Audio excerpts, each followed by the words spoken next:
What I want to talk about is not just how to finish a darce, but how to actually put the person to sleep.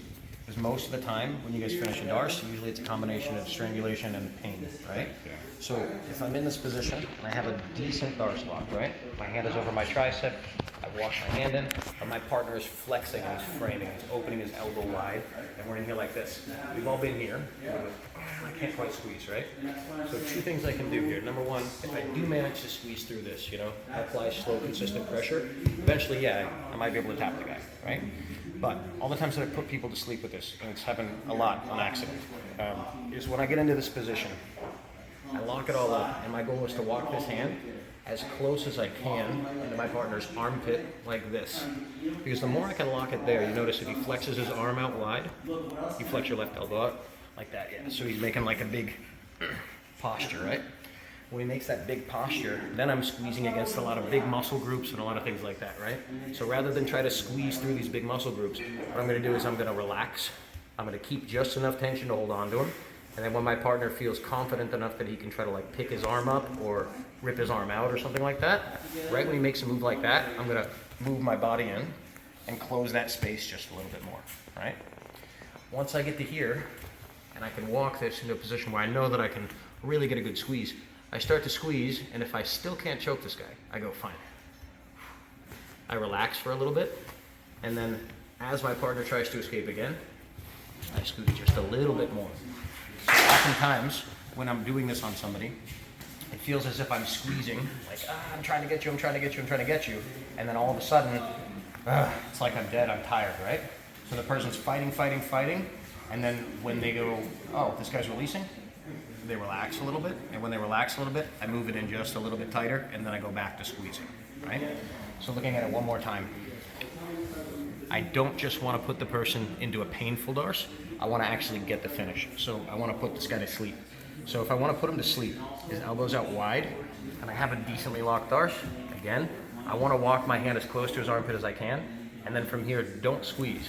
I want to give him the ability, the confidence to start lifting his head or his arm and scoop my body in so his arm actually makes contact, so his shoulder contacts his neck.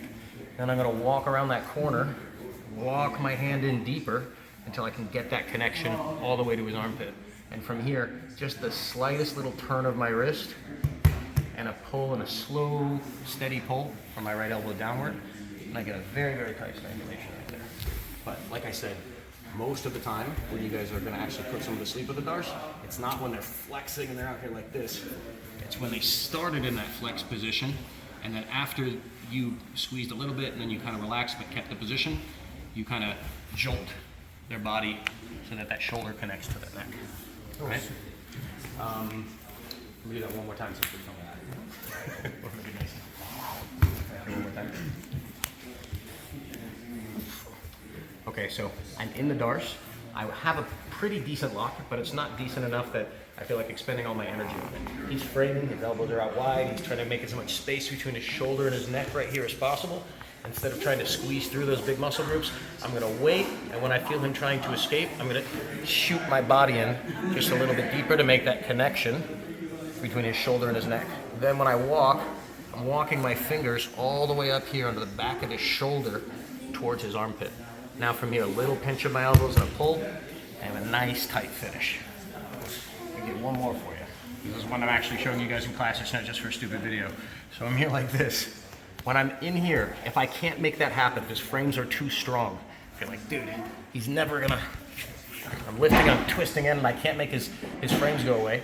I reach across to his far armpit, and then I walk to a north-south angle, and I'm gonna bump him over. When I get to here, the best place, in my opinion, to finish the darce is from a knee on belly or a full mount, because then I can control where his body is. So what I'm gonna do is I'm gonna come up here to knee on belly.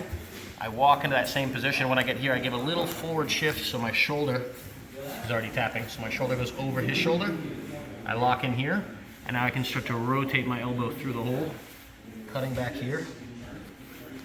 And if I want, I can even drive forward into the mount for that full rotation. So let's go back to that same state. And I want to see you guys switch to the far lat and walk underneath him for the finish, yeah?